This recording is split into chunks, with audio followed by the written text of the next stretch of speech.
Hi everyone, welcome back. My name's Dr. Jon Kaiser. You know, I started my medical career in San Francisco in the late 1980s during the height of the AIDS epidemic. And San Francisco was ground zero for AIDS back in those days, and there were no approved drugs to treat that viral infection. We were doing everything we could to keep people alive back then. As doctors on the front lines, we were improvising, we were refining, we were getting better at helping to keep people alive until approved, effective, and safe drugs became available. This time feels very similar, but even more intense. We were fearful that the AIDS virus might mutate and become a respiratory transmitted virus.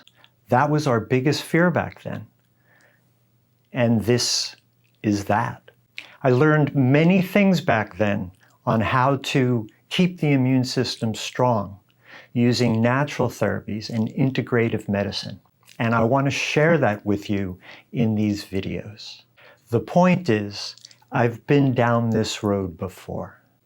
The road where you're fighting a viral pandemic without a vaccine or effective drugs.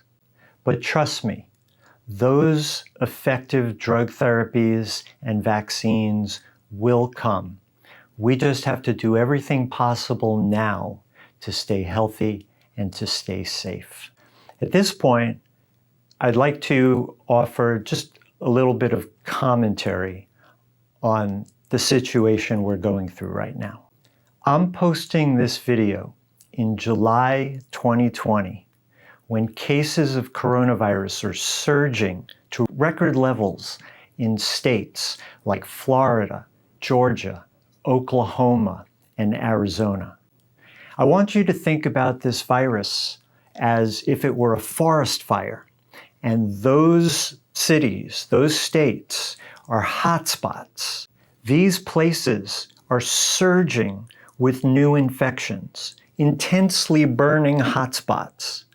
And our president has decided to go fly into two of them and hold rallies where thousands of people are brought indoors in close quarters, yelling and screaming and spreading respiratory droplets all over the place without face coverings. Now, if President Trump would have asked Dr. Anthony Fauci, the country's leading infectious disease expert, if he would have asked Dr. Fauci if it was a good idea to go do this before he did, this is what it would sound like. Hey, Anthony, do you think it's wise for me to hold my campaign rallies in these places? Mr. Trump, if you're asking me for my medical opinion on whether or not you should hold these events with thousands of people in close quarters and not wearing masks, that in my over 40 years of practice in medicine, that is the most idiotic and stupid thing I've ever heard anyone to do. I've recorded the number of cases and deaths that had occurred in these states before President Trump flew in and did a super spreader event. And in a few weeks, we're going to compare where their numbers are now to where they were. And we're going to see the intense damage that a super spreader event can do to the community. But I digress. Today, I want to talk about the link between COVID-19 and inflammation. Now, if you ask somebody, what is inflammation?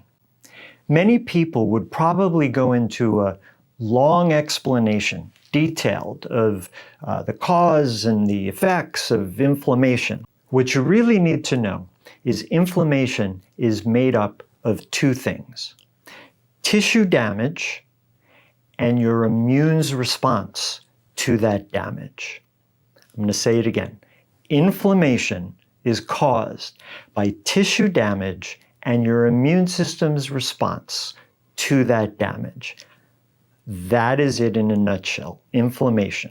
If you sprain your ankle, there's tissue damage to the muscles, the tendons, and the ligaments, and your immune system responds, builds up with fluid, cells come in, and they clean up the mess. If you have arthritis and your cartilage and your bone is grinding, well, that's tissue damage. Those are alive tissues. And your immune system comes in to clean up the damage and also to send you a pain message to get you not to do that.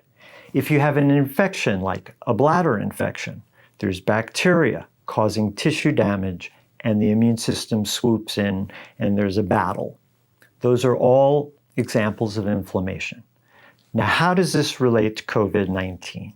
Now, in my last video, I described how there are several complicating conditions, or comorbidities, as they're called.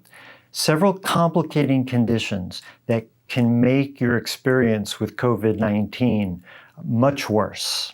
And those complicating conditions include obesity, hypertension, diabetes, asthma, and cancer. And what links all of these health conditions together? Chronic inflammation. They all involve tissue damage and your immune system's response to it. For example, asthma is well known to have chronic inflammation in the bronchial tubes, leading to constriction. Cardiovascular disease is linked to chronic inflammation. That's one of the reasons why taking a low dose of aspirin a day may help prevent heart attacks by decreasing chronic inflammation. Even obesity is linked to chronic inflammation and certainly diabetes. So chronic inflammation is likely the unifying principle as to why these separate and distinct disease states are all increasing the risk of a poor outcome with COVID-19. And let me show you exactly why this is true. This is an animation of a COVID-19 viral particle. It's called a coronavirus because the red spikes jutting out from the envelope form what looks like a corona. These red spikes are the keys that unlock the doors into your cells, primarily your respiratory tract cells. And every key needs a lock. That lock on the surface of your cells is known as the ACE2 receptor protein. Now, this is an illustration of a red viral spike protein knocking on the door of one of your cells. And the door, represented in blue, is a receptor protein on the surface of your respiratory cells known as an ACE2 receptor. That stands for angiotensin converting enzyme 2 receptor, but you don't have to remember that. Just know that the interaction between the red spike protein and the blue ACE2 receptor is critical for the virus to gain entry into your cells. Now, the ACE2 receptor can be unlocked, and so the virus can get in easily, or it can be locked down, or there can just be a few of them. What we now know is that chronic inflammation creates more ACE2 receptors and makes them a unique structure that allows viral entry to be facilitated. So if you decrease chronic inflammation, then what you end up doing is having fewer doors and having those doors be deadbolted so the virus can't get in. The program I use to decrease inflammation in most of my patients and myself consists of diet, antioxidants, herbal therapies, and over-the-counter medications. So with chronic inflammation linking all these complicating conditions, including people who are of advanced age, who make up 80% of the deaths from coronavirus, the aging process is linked to increasing amounts of inflammation. There's even a term for it. It's called inflammaging. So in my next video, I look forward to covering in great detail diet and foods to help decrease inflammation, the proper program of antioxidants, what herbs are really effective at decreasing inflammation, and who might be a good candidate for over-the-counter anti-inflammatories. So please, if you like this video, subscribe to our community, click notifications, share this with a friend.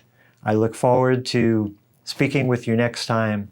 And until then, be well and stay safe. This episode of The Immune Doctor was sponsored by K-Pax Immune Formula. More info can be found at kpaxfarm.com.